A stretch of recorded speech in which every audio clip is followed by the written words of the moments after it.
we're excited to kick off this panel and hopefully go through some things that will be beneficial to you. We have a rock star panel here that are going to share some really good insights. The way that I like to run panels is to make sure that we are addressing the questions that you guys have.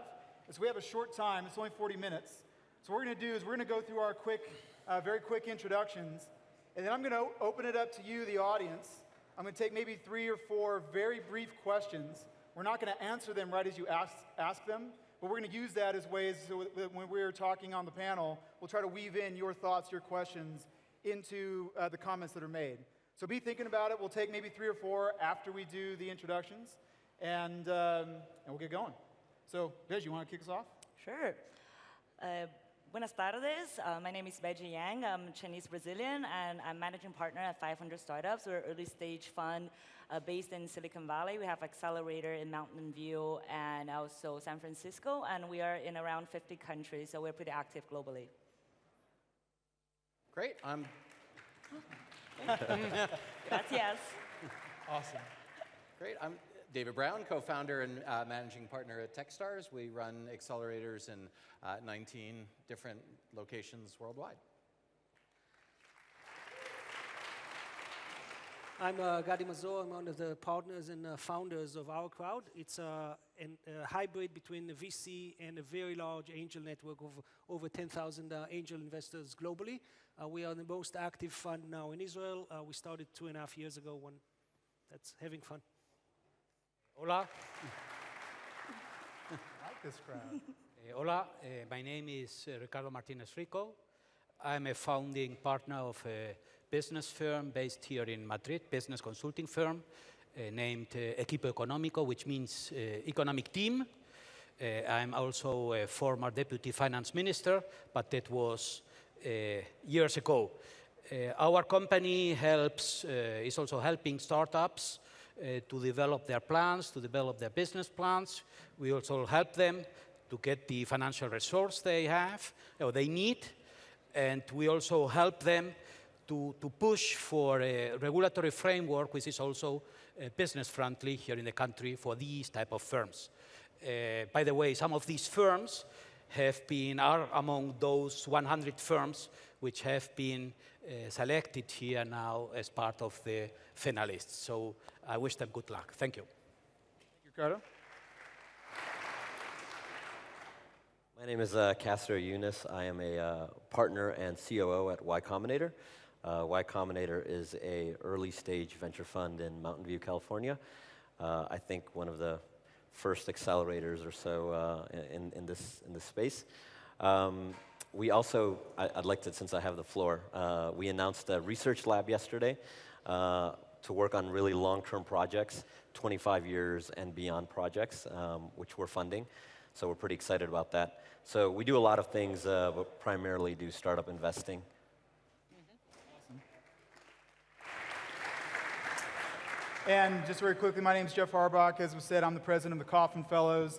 You can read about that online. My off-balance intro would be that I actually own 2 7-Eleven convenience stores in Las Vegas, Nevada, in the US. And I'm pretty sure I'm probably the only one in the room that has actually chased somebody out of their store for stealing a Snickers and actually got it back. So that's on video here. But okay, let's go very quickly to the crowd. If you have, the topic of today is seed investing. If you have any quick questions that this star-studded panel you'd like them to address while we're up here talking, shout it out. So I think we have mics maybe going one over here and one over here. This is going to be really quick, 3 or 4 questions. Anybody have a question? If not, we'll just go right into it.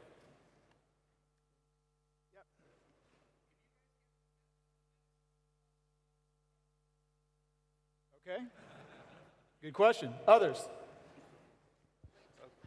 The question was, if you get the best of the best, what's left for the rest of us? Okay. Yes, one way back up here.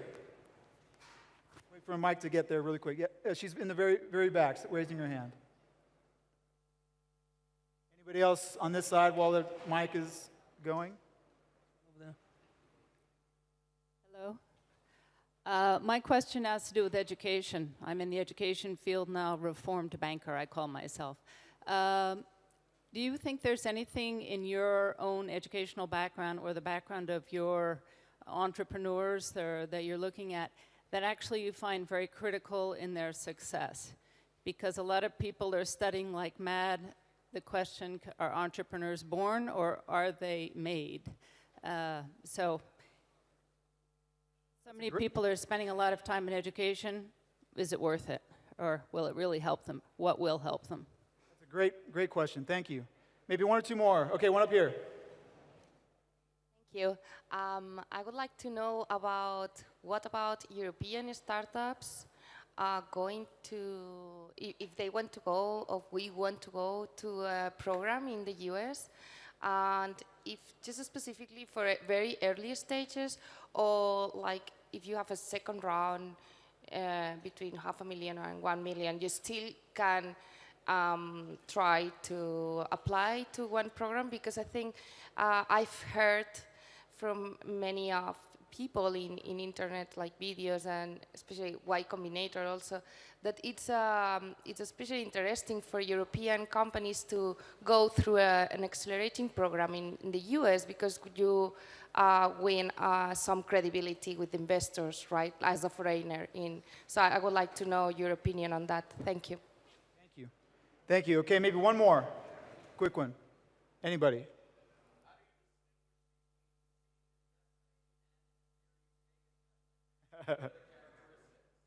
Okay, good question. Okay, that's great. Thank you for the, oh, one more. All right, last one, quick.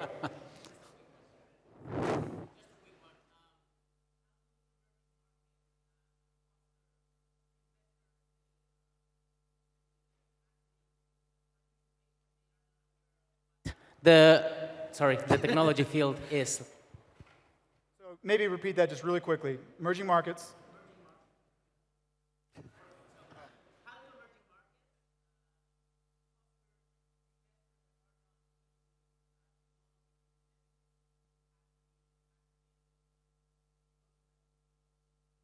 Excellent. Excellent. Okay, thank you. So, panel, we've heard the voice of the crowd here in the bull ring. We've heard what they're thinking about. Why don't we go through very quickly, Ricardo, I appreciate you gave kind of a background of what your organization does. So maybe we'll start over here with Qasar. Why don't you talk about YC really quick? What makes your platform unique in terms of what you guys do? And we'll go through very quickly each of you. So YC is Mountain View based. We're very, we don't have any offices anywhere else. We're actually a small company, 30 people or so. But we do fund a lot of startups. We did 222 investments this year in early stage, and it was both our largest batches in Y Combinator history and simultaneously the most difficult batches to ever get into to get funding from. Our acceptance rate was somewhere around 1.8%. I mean, what makes us different, not to sound crude, but is performance. Our market cap for our companies is $65 billion. That's purely seed investments. We're not doing A's, B's, and C's and companies that are worth a lot more. 8 of those companies are worth over $1 billion. 40 of those companies are worth over $100 million. And as a founder, you should ask yourself, why is that important? Why is it important that the investor that I choose, because founders choose the investor, investors don't choose founders. And I'm an alumni of the program. I didn't say that. I was also funded by Y Combinator myself, so I speak from both the founder and partner perspective. But as a founder, why is that important? Why is that number important? Because the way technology investing works and the way you as a founder have to think about this is it's power law return.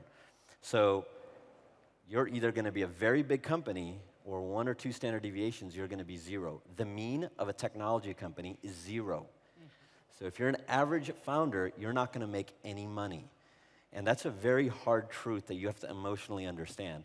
And so, moving up that range, even incrementally by living in Mountain View or being in Silicon Valley or working with top-tier investors like the folks here, can have a dramatic impact on your long-term outcome of your company. Yeah. Awesome. Thank you. So would you like to say? Well, yeah, Quickly. in a way we were also a startup 9 years ago, but we are a business consulting firm. Yeah? What we do, what makes us different is that we, because of the knowledge we have of the legal framework, financial framework, economic framework, we also help these type of companies, startups. We also have VC companies. We help them to better develop their business plans, to better finance their activities, to go a stage further. This is what we do. So just to explain a bit about how we work, and that leads to why we're a bit different than other platforms. We are basically a hybrid between VC and a large angel network, as I said. So the company sees, when they come to us, they see something that behaves, walks, and quacks like a VC. So the whole usual process of due diligence, of term sheet negotiation, etc., and working with the companies afterwards. But the money is not money that we raise and sit on the money as a standard VC fund. It's money that once we decide to invest in a company, and we always invest our own money in each one of the companies, we open that to the network of investors and say, you can join us in that specific investment. So that angel investor out of the 10,000 investors can decide to join us in that investment. And we're doing anywhere between $1 million to $13 million. That's so actually, to knock down one of the questions, we're doing Series A, and we divide Series A and seed based on the kind of what we call the heartbeat of the product. I mean, once there's the beginning of a product, beginning of market, and not just an idea, and not just a development of the first version, we call that Series A. So it doesn't really matter if it's the size of the round. It's more the stage of the company, and it's when you start to build a business. The uniqueness of what we're doing, because we have such a large network, is that we can use the network of investors to help the startups. We believe better than any group of VCs, VC partners can do, even if they're great and very well connected. I'll give you one example. We have a company that we invested early on that does create electricity out of water pressure in the municipality water pipes. And we basically, once we invested in them, we sent a notice to all our investors saying this company needs introduction to municipal water companies. This is very specific requirement of the company, and we got them 6 projects. So the wide range network of investors in 90 countries is that's I think, we see that as the secret sauce of why the platform is so different than other platforms. I think what makes Techstars unique is we're building a global network around the world because, as I was talking about earlier, entrepreneurs are born everywhere and companies are increasingly global, and the importance of building a global network on behalf of the entrepreneurs is, I think, our core competency. I first love the question that you ask about it's a platform, because I am always happy when people say like 500 startup, it's a platform. And we're trying definitely to do as much as we can copy YC and Techstars to be better. We're definitely we came in later in the game on seed stage, but most important, there are 2 things that we work on the differentiation. One, it's the global presence. We are in 50 countries, and I joined 500 4 years ago, and particularly working with Brazil and then Latin America, and we have a strong presence in Southeast Asia and Asia in general. And the second really, really important component when we think about the platform and when we're investing is what are the resources we can add on to any founder that joins the network, right? So it's 300 mentors that is in the network. We've been sort of shifting our priority specifically to help online companies grow on the different online platforms. So we're working on online acquisition, and we have around 20 people now on staff that is dedicated to work on all different platforms, whether it's mobile, whether it's on Google, YouTube, or different online platform that's out there. So global, and then help companies acquire users. Excellent. Really quickly in the room, show of hands, how many entrepreneurs in the room? How many founders in the room? Hopefully what you heard from at least these last 2, and also I know this is the case with the others on the panel, investing is worldwide, and they're taking in companies that they're talking about building global presence. YC, in case we were talking about this, your portfolio is? I mean, we have a huge international presence. We don't have offices internationally, but I think 2 batches ago, just the statistics I know offhand are 40% of our companies are abroad. I mean, I think it's absolutely false to think, Mountain View is where all the great entrepreneurs are, and they're not in the rest of the world. I think the U.S. represents 4 to 5% of the world population, and it definitely over-indexed in terms of investing. So there are definitely more companies that are being founded abroad or outside of the United States, and especially outside of Silicon Valley. But I think where we differ between us and Techstars and 500 Startups is we believe there's something special about Silicon Valley. We've had Spanish companies, and really any country you can think of, we've had them come to Mountain View. Some go back and some stay. But we think there's something special about Silicon Valley and kind of absorb that culture and then take it back to your country or take it back to your home city. I actually agree on like Silicon Valley being pretty special. So I spend, for instance, like 30% of my time in the valley and the 70% sort of being in like different geography. I think for a lot of founders, what sometimes different when you look for funding is understanding whether your investor particularly needs to look for like $1 billion exit, or it's okay to have a $100 million exit, or if it's okay to have a $10 million exit. And for majority of investors, just thinking from the investor point of view, is like, what's your entry price, what's your exit price, right? So for us, going along to what David was bringing on, it's like talent is everywhere. And the one thing that we measure internally is like how many companies become like a $1 billion company. And we have companies like I was just recently in France, like few companies now listed with $1 billion without having to go to the valley. I think the one thing that I definitely agree is when you're in the valley, your chances as founder, because there's so many founders here, the chances that you can become successful is higher very often because the resources and the mindset and the capital it's there.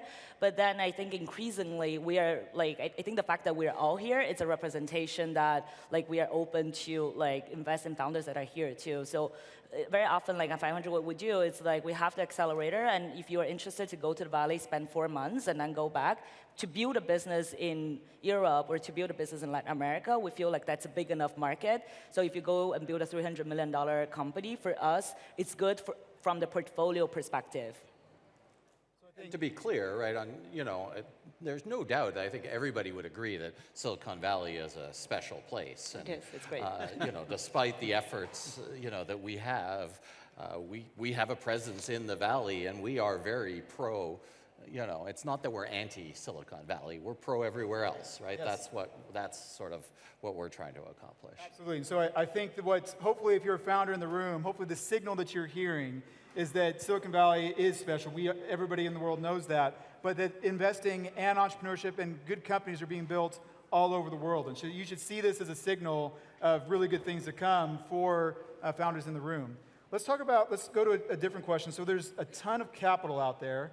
There's even more kind of pointing their way towards this small industry called venture capital. More capital certainly means more companies, where more companies are being started, more companies are being founded. Does it mean more successful companies?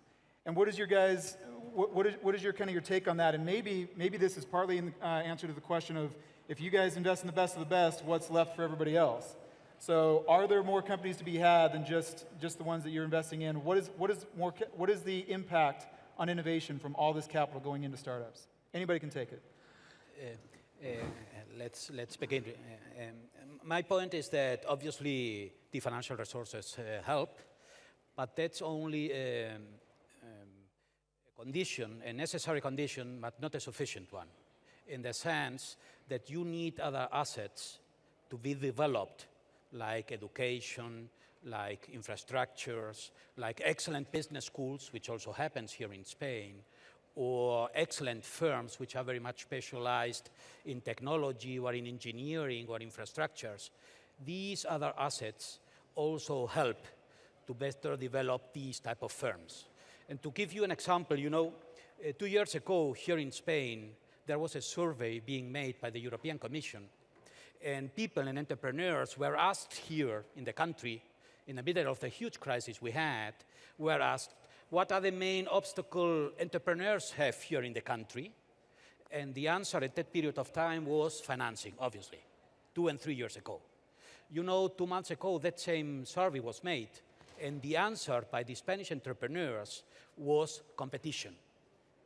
The main obstacle, the main challenge we have to face with our startups and with our companies is competition, which is great. This is the answer, the same answer you'll find in the US and you'll find in the UK, which is the examples we always try to follow, So necessary condition, but not a sufficient one. I'll start with an analogy. When I started my first business 20 years ago, software business, software cycles were year cycles. I mean, you did a version, and then you did 3 months QA, and then you released that, and then you got more input to the next version, which was a year later, etc.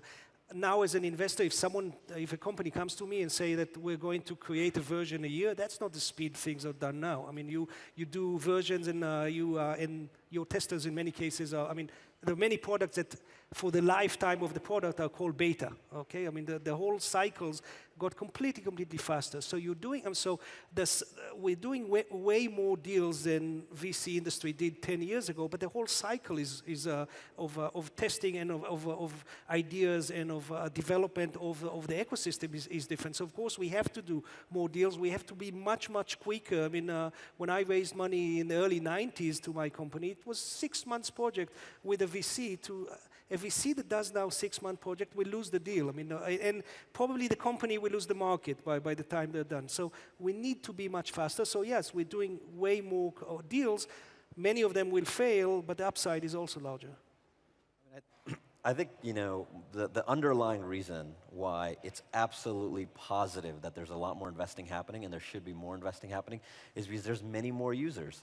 If you were looking at venture investing in 98 or 99 versus the number of users you have, and if you look at venture investing today versus the number of users you have, we're actually still tracking low. There's a lot more capacity. 20 years ago, 15 years ago, not everyone in this room would be using software every minute of their lives, and that is definitely the case now.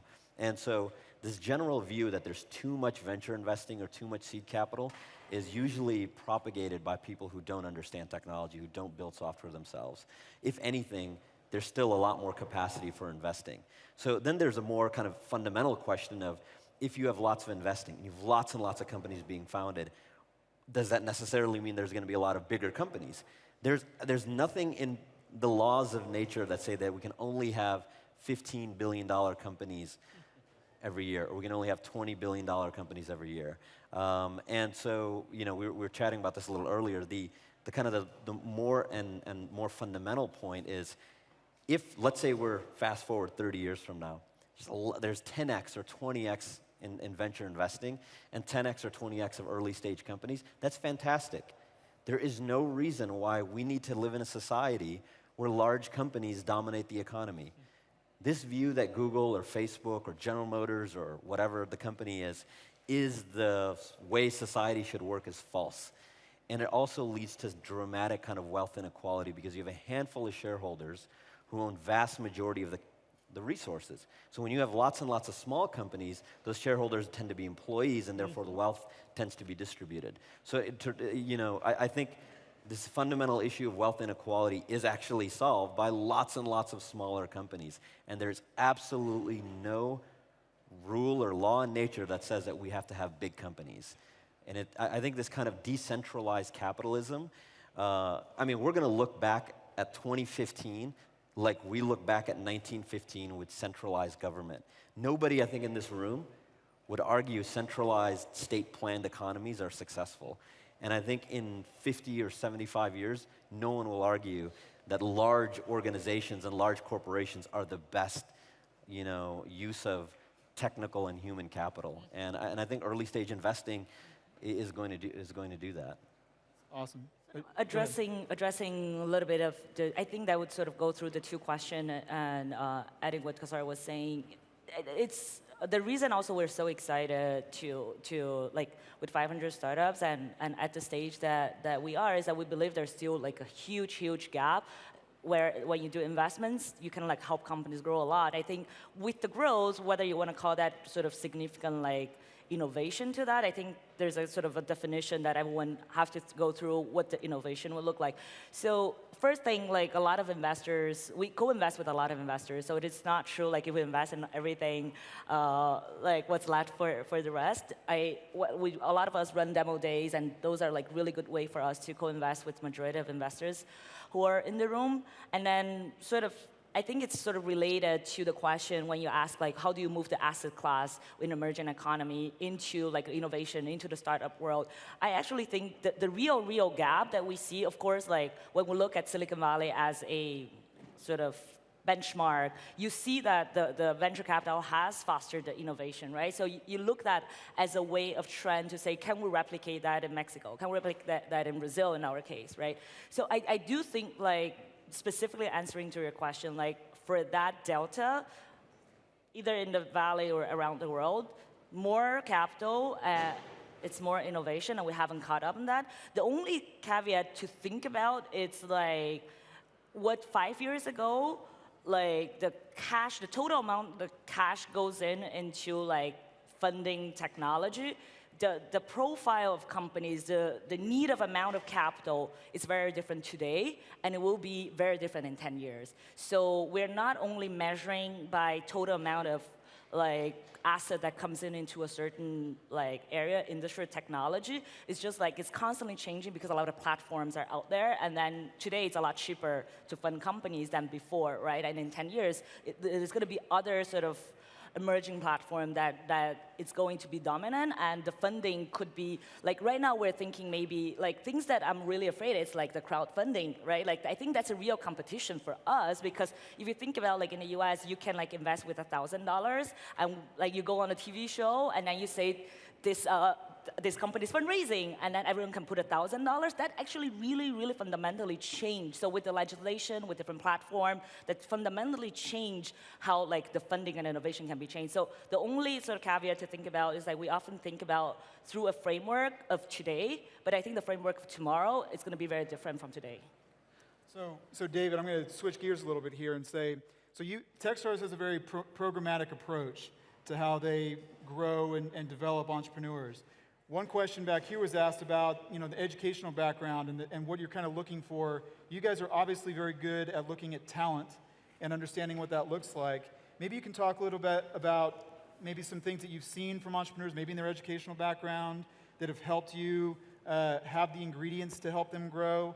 And also, what is the role that Techstars plays in this value add piece of how we help entrepreneurs? I mean, I think, so the direct answer to the question that was asked earlier, which is, are entrepreneurs born or are they made, is I believe they're born, right? I believe 100% that I was born an entrepreneur. But I do think that the education system plays an important role to unleash those entrepreneurs that never realized that they were born that way.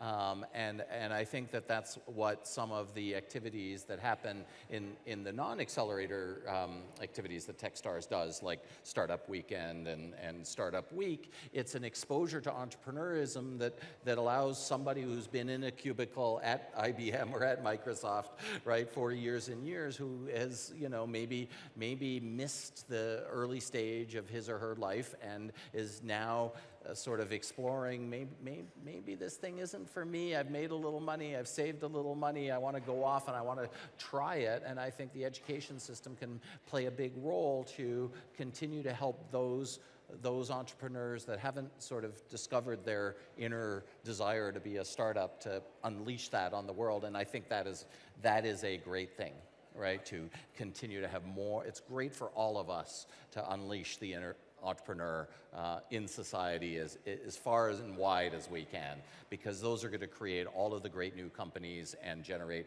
all of the great new ideas. And for us as investors, are going to provide great opportunities for investment. I feel like that's a new T-shirt, like unleash the entrepreneur. Unleash the inner entrepreneur. Yeah. I just made it up. I would actually add that I truly agree that I think entrepreneurs are born. I think education in many cases is really good in killing entrepreneurship. So if you are in an education system that basically indoctrinates you to a given way things are done, whether that's in given enterprises or in universities, that kills entrepreneurship. Entrepreneurship is actually thinking outside of the box and kind of coming up with different ways to do things. And I think that, again, going back to that question, education needs to challenge and not kind of come up with this is how we do things, this is how things, this is what you should do when you tackle a problem. And that's the flip side of education or programs that Techstars have, that we have, to educate entrepreneurs to be better entrepreneurs. It can work both ways. I do agree with the idea that entrepreneurs are being born, that education helps. but also countries have to be business friendly, in the sense that if you have a country where major companies are state-owned, where you don't have competition, if you are not an open economy, that does not help to develop this entrepreneurial spirit. The other way around, if you are an open economy, if you have multinationals or SMEs which are well known internationally, if you have best business schools, so if you have an exposure to the international world, if you are a very competitive and competition is really hard in your economy, then I think it also helps you to have If you do those things, people. you will unleash the entrepreneurs. Correct. That's correct. You're pushing your T-shirt. There's a drum set back here. Hashtag. Hashtag. Unleash the Anything inner else on that? entrepreneur. Anybody? I think, I mean, we've, like YC, I mean, we just announced a research lab. So it's the closest thing to, you know, a obvious university-like approach. YC's always been considered somewhere in between a university and a venture fund. I think we're not a university because we're not degree granting, and we're not a venture fund because we spend a lot of time on education and we don't have LPs. But so I think the future of education does look different. The big question, the big kind of value, you know, a Stanford or Harvard provide right now is they provide a stamp of approval, and it helps companies filter people. But beyond that, it's very debatable what is the other value that these brands provide. And so in the future, if you can get that from Techstars or 500 or YC, then maybe you actually don't need that traditional educational, you know, resume. Okay, so I'm going to go different. Rapid fire question for each person on the panel. 1 second answer. How large is your portfolio? Starting over here. Go. 950 companies only in the seed stage. That was more than 1 second, but 950 companies. Okay. We are a business consulting firm, so we work with lots of firms. 80? 700 plus the investments on the venture funds. 1,300. 1,300. So these are some big portfolios. No. No. Okay. Not big enough. The question was going to be, how do you do this? But I'm even more interested now when you say that 1,300 portfolio companies is not a big portfolio. Tell us about how you think about, you know, managing a portfolio of that size. And maybe it talks a little bit to the question around what is seed versus A? I mean, is this portfolio all seed companies? Or is it Series A? Please. So thinking about portfolio sometimes is thinking, and because there are so many founders, it's also thinking about when you grow your team, right? So sometimes when you have like 30 people in your team, you might think about like the resources you have to build for 30 people. When you go to like 100 people, you have to think about resources you build for 100 people. When you have 1,000 people, so what we are driving within our organization is thinking about platform and the scalability for the stages what founders need. So majority of our companies are seed stage, and what we believe is not like individual partners would sit on the board and help them specifically. What we're trying to think through the portfolio support is what founders need at the beginning would be like do user acquisition, and then they will need some recruiting, they will need some PR, and then they will need to find like a next equity financing and or exit. If I can build good resources for what founders need at the stage, through the platform, through the network, through the founders at a global level, I feel like and then of course technology can help us a lot by measuring like which companies is working, which one is not. I'm not saying like within organization today we are perfect, but the drive is to think about when I just joined 500, it was like, we have a portfolio of 70. I was like, there are so many companies. I can barely cut up with all of them. They ask me to sit on the board. I cannot like spend like once a month or once every quarter with them. But your mindset shift when you're thinking about driving a portfolio support for all the companies, and if you assume that majority of things that companies need at early stage is similar, then for us it's can we really build the platform for the companies to become successful? And then of course it's a lot of learning with the companies and then sort of building that network throughout.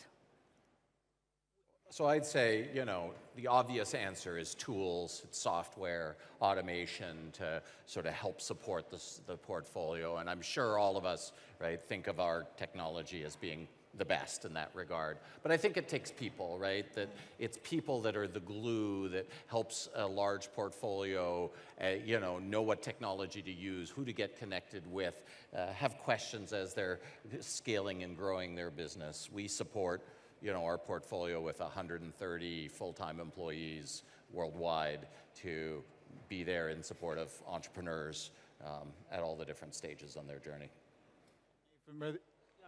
I think traditionally the VC industry had basically a partner at the VC support a company, sits on the board, support the company, and kind of worked in silos. So a partner managed 5, 6 portfolio companies and basically was supposed to give them everything that the fund could give the entrepreneurs. So, and that's the shrink sessions of the CEO. I mean the sounding board to the CEO, potentially exit M&A help, international business development help, etc. That doesn't. First of all, that doesn't scale. I mean, if you have mere 80 but 1,300, you can't have 1,300 or divided by 5 number of.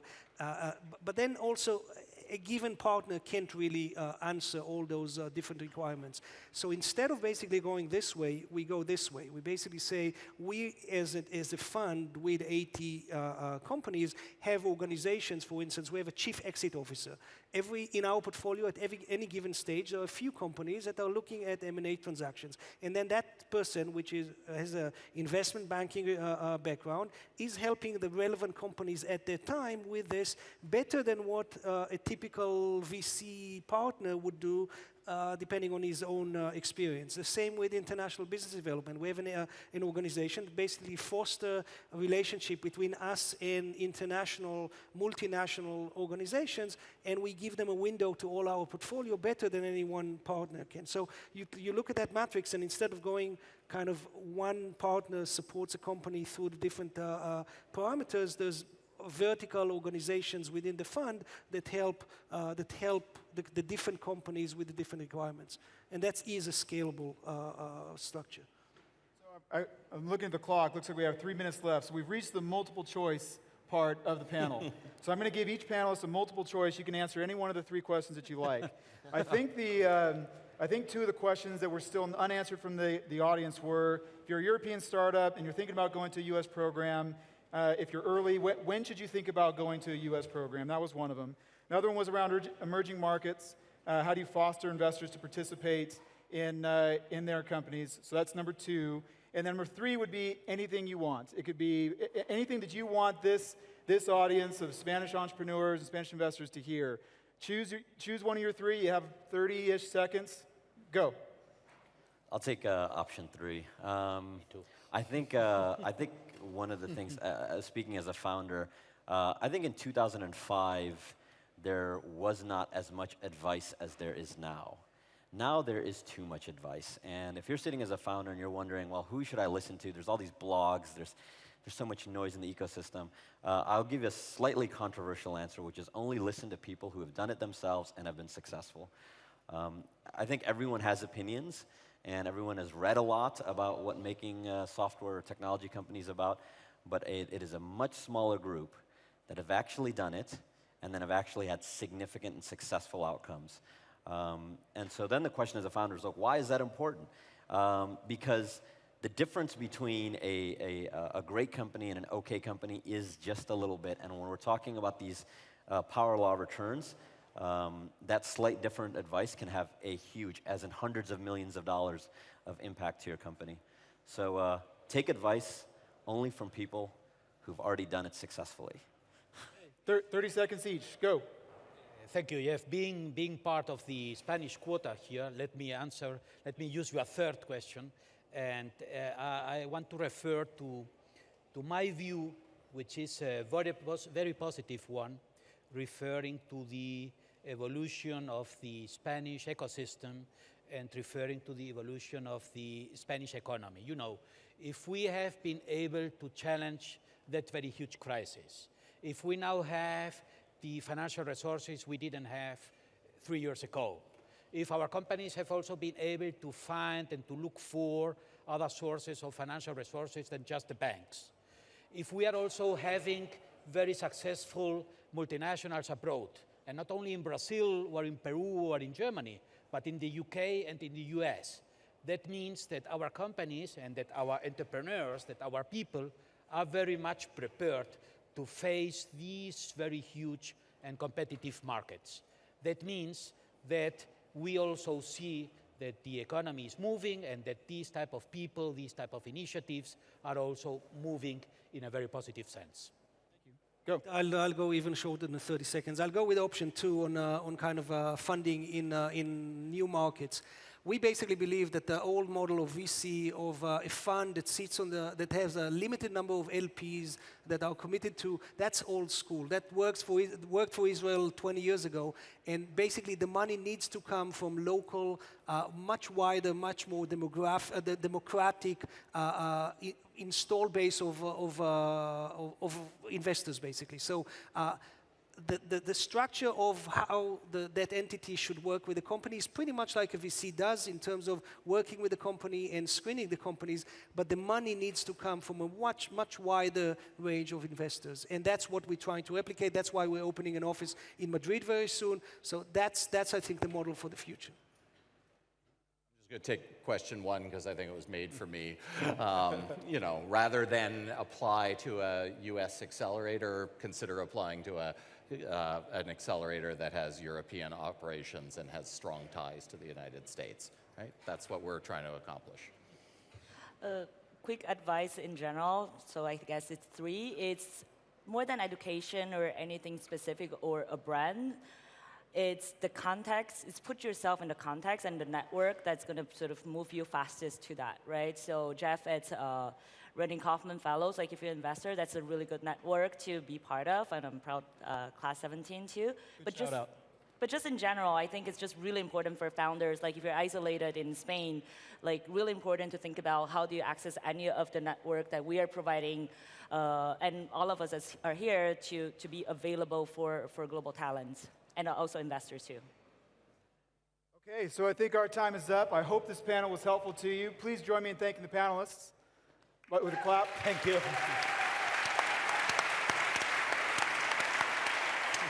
And if I can take some liberty, I'm going to do one more thing. I need your crowd support. We're going to do a panelist selfie with the crowd in the background. Nice one. So whoever's in this, please get it. You ready? 1, 2, 3. So Great. All right, good job. I'm the only one who Thank you. Thank you. Thank you.